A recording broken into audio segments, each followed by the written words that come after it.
You already know you think too much. You've known for years. The replaying of conversations that ended days ago. The arguments you win, in your head, at 1 a.m. The decisions that should take 5 minutes somehow consuming 5 days. The worst case scenarios that arrive uninvited and refuse to leave. You've tried to stop. You've told yourself to relax, to let it go, to just be present. And yet, here you are. But what if the problem was never the thinking itself? What if the real issue is that nobody ever told you what it actually means?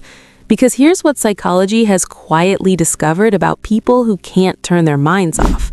It isn't random. It isn't weakness. And it isn't something that happened to you by accident. It says something very specific about who you are, about how you were shaped, about what you want and what you're terrified of losing.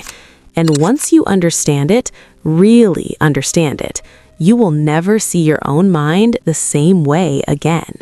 Most people treat overthinking like a bad habit, something picked up like nail biting or checking your phone too often, something that with enough discipline can simply be stopped. But psychologist Ethan Kross at the University of Michigan found something that completely dismantles that idea. After years of studying what he calls chatter, the relentless inner monologue that loops and spirals, Kross concluded that the content of your overthinking is not noise, it's signal. Your mind doesn't pick its obsessions randomly.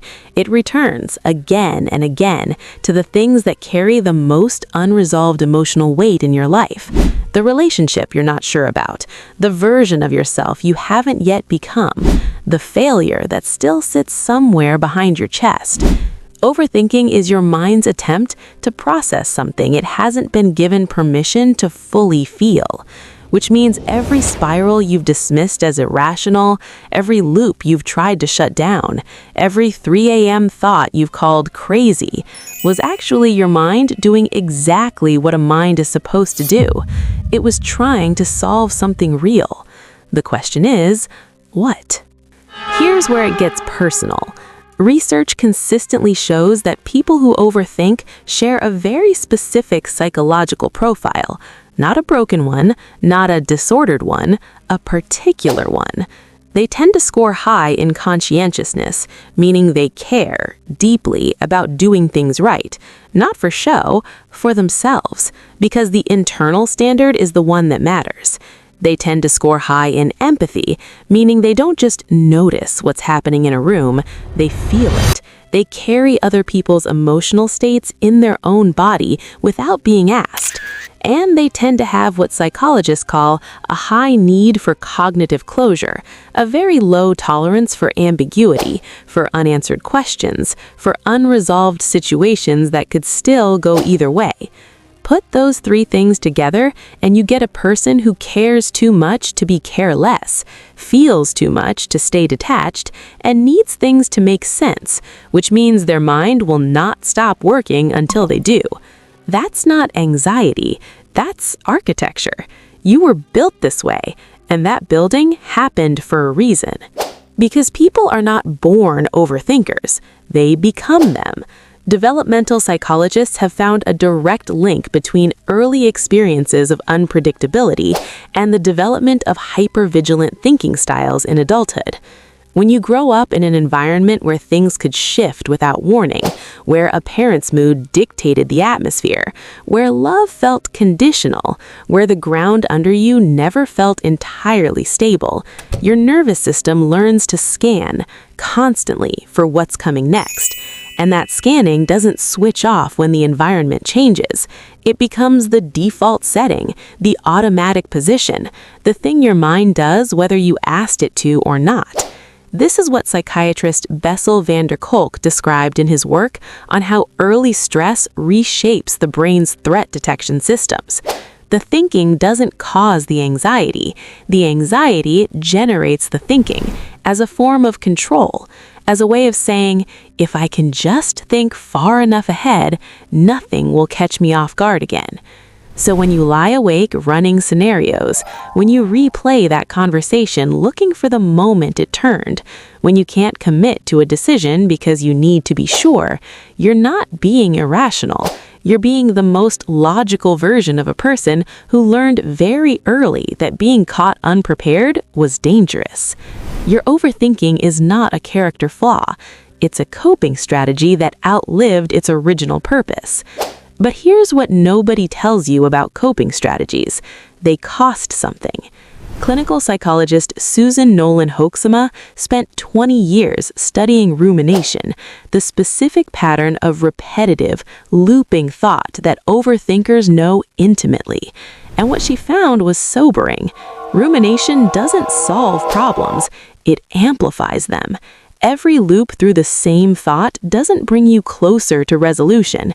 It deepens the emotional groove, makes the fear feel more real, makes the worst-case scenario feel more likely. And there's a neurological reason for this. The more frequently a thought pattern fires, the more efficiently your brain routes towards it. You are quite literally training your mind to catastrophize faster. The thinking that was designed to protect you becomes the thing that holds you still. You stop making decisions because you need more information. You stop taking risks because you can see too clearly how they might fail. You stop resting because rest feels like lost preparation time. And the cruelest part, it feels responsible. It feels like due diligence. It feels like you're being careful, when actually you're exhausting yourself in a room with no exit. Until you understand the one thing the spiral is actually asking for. Here's what I want you to understand about every thought you've ever called obsessive, excessive, or irrational. It had a question buried inside it, and it kept looping because that question never got answered. Not managed, not distracted from, answered. The person who replays every conversation isn't paranoid. They're asking, am I safe enough to be honest with the people I love? The person who can't make a decision isn't indecisive. They're asking, do I trust myself to recover if this goes wrong? The person who lies awake imagining worst-case scenarios isn't pessimistic. They're asking, is there any version of the future where I'm not alone with the consequences? These are not small questions. They are the questions, the ones that define how a person moves through the world, how close they let people get, how much of themselves they're willing to risk.